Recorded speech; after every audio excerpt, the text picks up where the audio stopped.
Hey everybody, the Lady Kaylah here with another Game of Thrones review, and today I am going to be reviewing The Ghost of Harrenhal, and I do compare the show to the books, so decide right now if you want to continue or discontinue. I grabbed the wrong notes. Anyways, so let's get started. We start off with Cat making a deal with Renly, and it's a really good deal. Renly's being really generous. He's like, look, Robb can have the North as long as he swears fealty to me to make sure, you know, we are on good terms, we don't have war between each other, and as soon as they make that perfect deal, the Shadow Baby comes and assassinates Renly. So we see what the Shadow was there to do, and to this day I still think that's really beneath Stannis to do, but he did it anyways. And Catelyn and Brienne flee, and at that point I really don't see anything else they could have done, because as soon as the guards come in they blame Brienne, and honestly, what are you supposed to say in this world where magic doesn't exist anymore, or people believe it doesn't exist anymore? You're gonna say like, look, no, a shadow came in and stabbed Renly. No, there's nothing you can do in that situation. Brienne's badass. She slays the guards, like 3 men, just awesome. And after they flee, Brienne gives her service to Catelyn. And I really want to know how much I love Brienne, because she is that unlikely character who plays the perfect character. She plays the knight, but she's an unlikely knight, and her loyalty is so true, and her skill with the blade is undeniable. I mean, Loras is one of the best swordsmen in the realm, and she bested him. So, she's pretty badass. And, so that's it with Cat. Marjorie, ends up speaking to Peter, that little schemer, and she says, look, I want to be the queen. And then, you know, she gets like scheming eyes with Peter, and,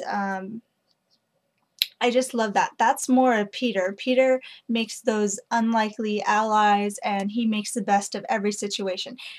He seems to know about everything that's going on. He seems to take the time to make sure he's on good standing everywhere without being too involved, because Peter, like when he told Cersei that he knew she was sleeping with her brother, that was not Peter at all. But this is more like Peter, sneaking around, making friends, but not getting too involved. So, and he always takes advantage of situation. Like he at first was scheming with Renly, but Renly's dead, so now he starts scheming with Marjorie, yet he's on good standing with people in King's Landing, which pisses me off that he did tell Cersei that, because that means he's not on good standing with Cersei. But in the books he's in good standing with everyone. He doesn't reveal his schemes to anyone. He's really good at being really involved and pulling strings without actually looking like he's involved. And so this is more like Peter, and I'm happy they're going more towards the scheming route. So I hope they keep doing that with Peter. It seems like the Tyrells kind of left. They're not joining up with Stannis, but all the other bannermen joined Stannis.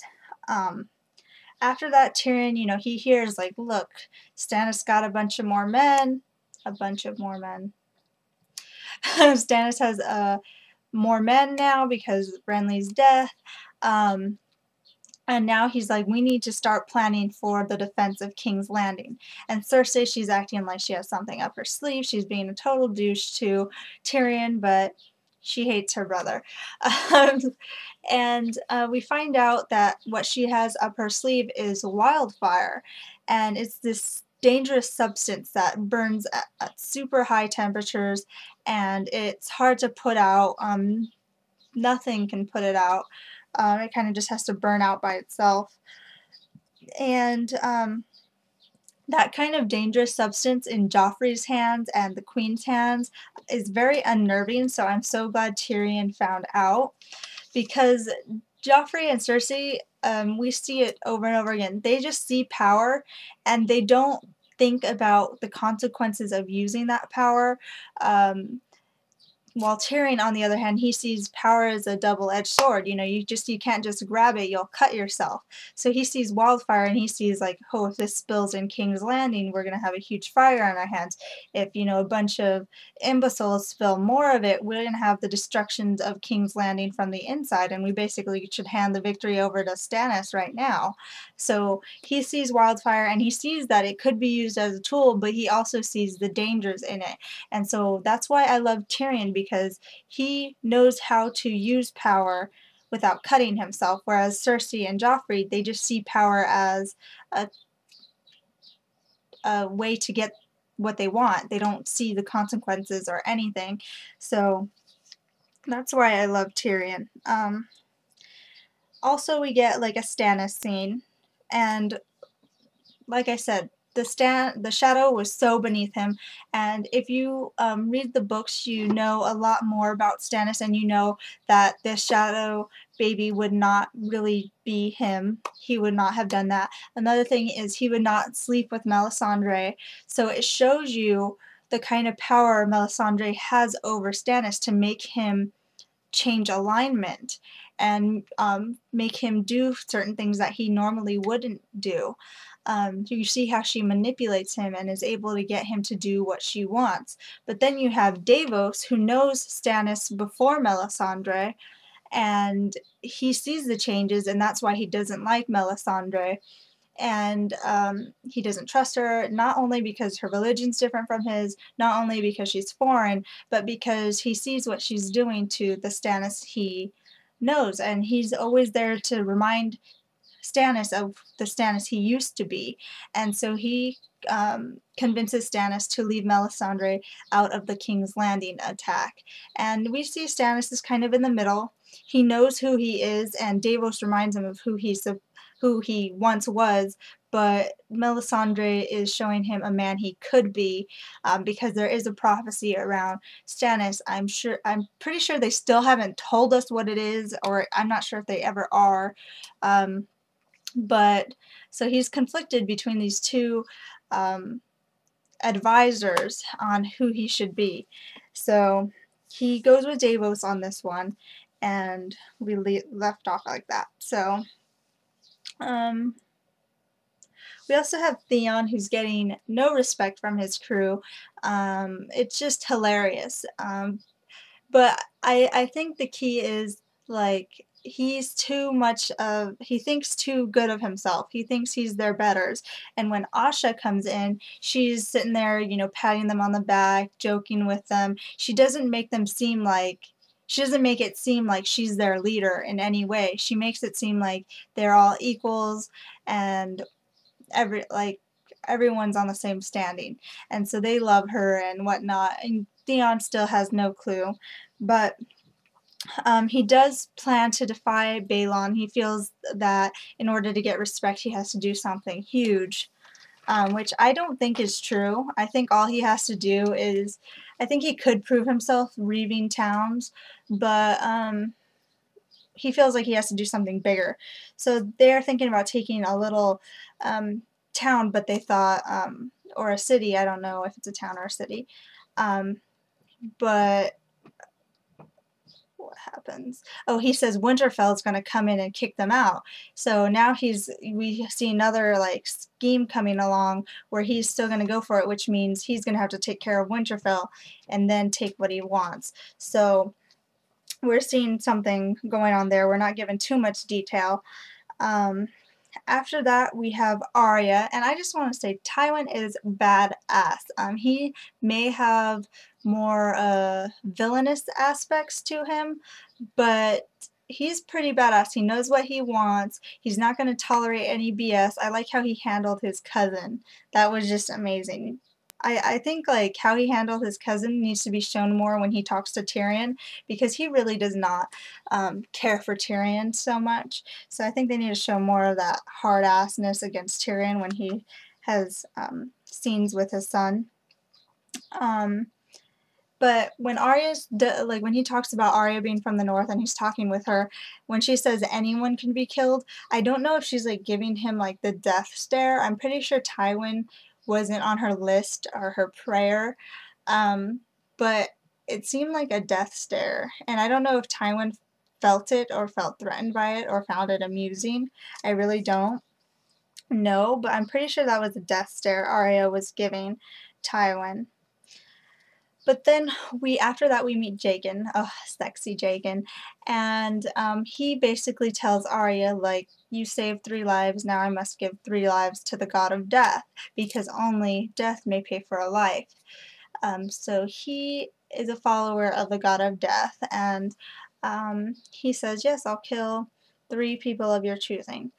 And Arya chooses the Tickler, who was on her list of people to kill. But it doesn't seem like the smartest choice because, you know, she could have just killed off Tywin and there would be a lot of relief off of her brother's shoulders if she killed off Tywin. But no, she kills off the Tickler. And in the books, it makes it seem more like an initial reaction, like lashing out at the person who hurt you last, more so than thinking logically. Because like you could have like an enemy for many, many years, and then some stranger on the street punches you, and all of a sudden you forget about your enemy, and so all you have is hatred towards this one person who just punched you. So in the books, it makes it seem more like that. But in the show, it doesn't really explain why she chose the Tickler, but he was on her list, so it's not a surprise. And she's so young that, you know, logic may not be at the forefront of her mind. She might just be thinking, I need to get rid of this dangerous person. Or she could have just been like, look, I don't believe Jaqen is really going to kill somebody, so I'm just going to choose the Tickler. Because obviously if she chooses like the queen, that means Jaqen's going to go away and she'll have no way of knowing if Jaqen actually killed the queen or whatnot. So she could have been using logic, she might not have been. So who knows, the point is she chose the Tickler and he does end up dead. I like the only death may pay for a life thing because that's what Mary Mazdur said earlier. So it seems to be kind of like a magical component or law of something. To Jaqen, it's the law of his god of death. To Mary Mazdur, it was a component to creating life through magic. So it does seem to be something very powerful. I just wanted to make note of that. And then we have Jon, and they are on the Fist of First Men, and it seems to be kind of like this hill with like a flat top, and it looks like a defensive position. And yeah, I don't want to talk about the Fist of First Men anymore. But anyways, Qhorin Halfhand comes in, and he's very adept at being beyond the wall and surviving beyond the wall. He seems to know a lot more about the wildlings and their ways, more so than anyone else. And it seems like Mance Rider, or I don't know if they tell you his last name. I don't even remember his last name.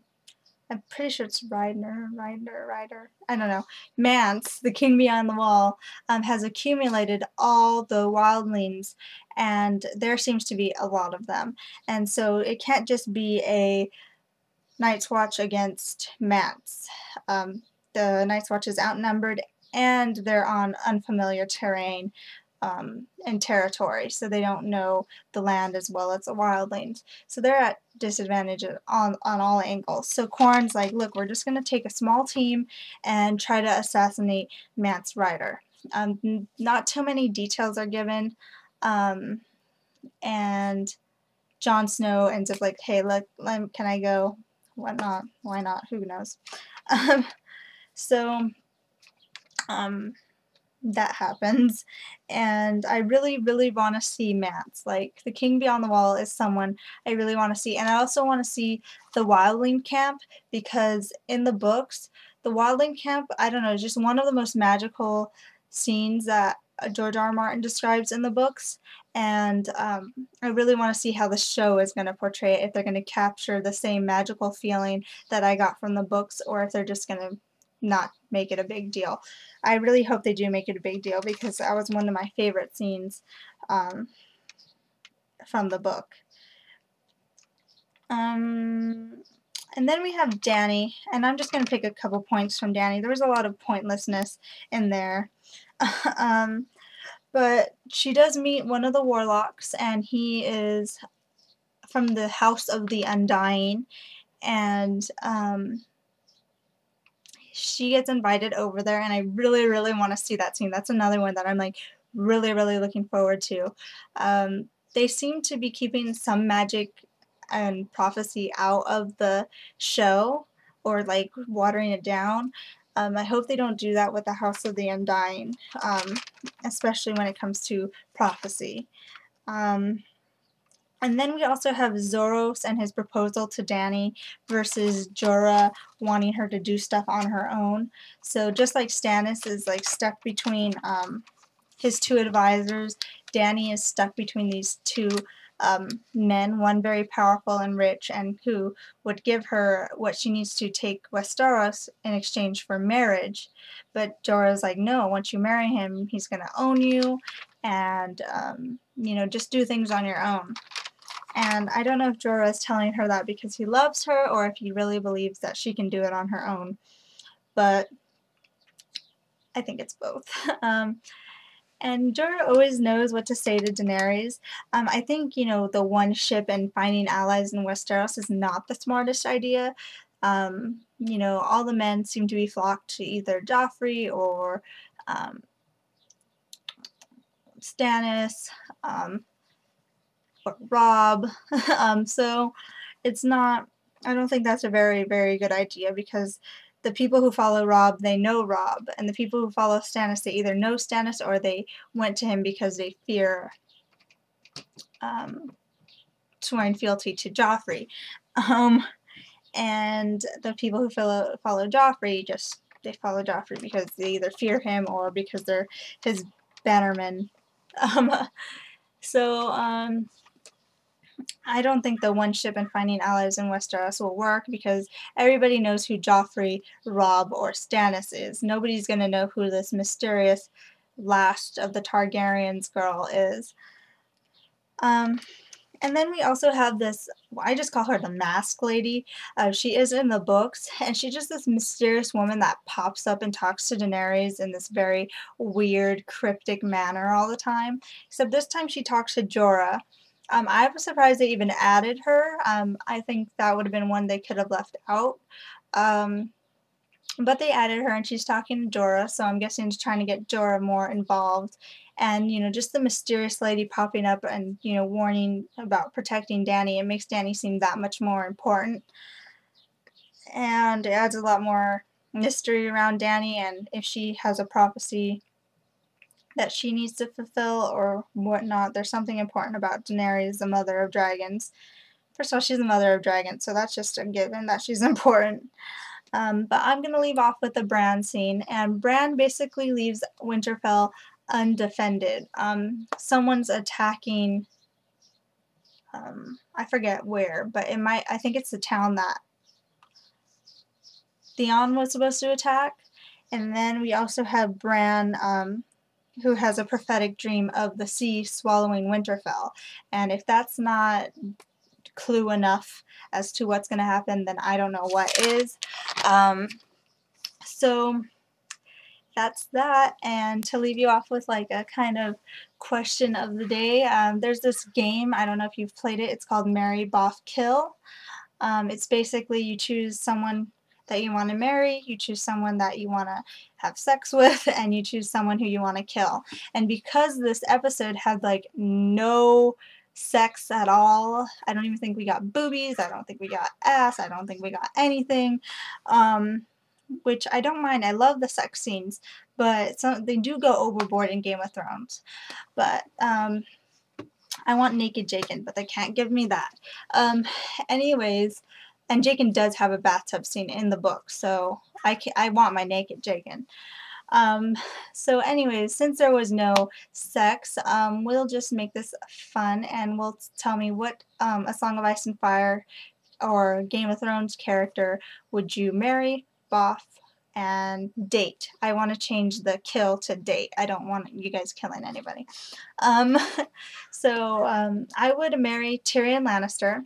He is smart, he is witty, he is charming, he is rich, he is powerful, and in the books he's ugly as hell, but in the show he is really handsome. So I'm going to take Tyrion from the show. So I get everything. I get well-rounded. And we also seen that he is capable of love, so I'll get a husband who loves me back. I have it all. If I marry Tyrion, I have it all. And then I would date Sandor Clegane. He's kind of like that badass criminal character that your parents would not want you to date. He's very conflicted and I would say like emotionally challenged, so he would be a very interesting character to date, but because of him being so unstable, that's why I wouldn't marry him. And then I would Boff Jaqen. You guys know me already. I would Boff Jaqen. And I swear, I want Jaqen to be naked because we girls, we need some eye candy too. Oh, but that reminds me of Gendry. We got some shirtless Gendry. Yummy. But still, I want to Boff Jaqen. That means I need naked Jaqen. So, bathtub scene, please. I don't care if it passed in the books already or what. Just give me a naked Jaqen in a bathtub. Thank you. So thank you for your time. I hope you guys look forward to my next one. Please leave in the comments below who you marry, date, and Boff. Bye.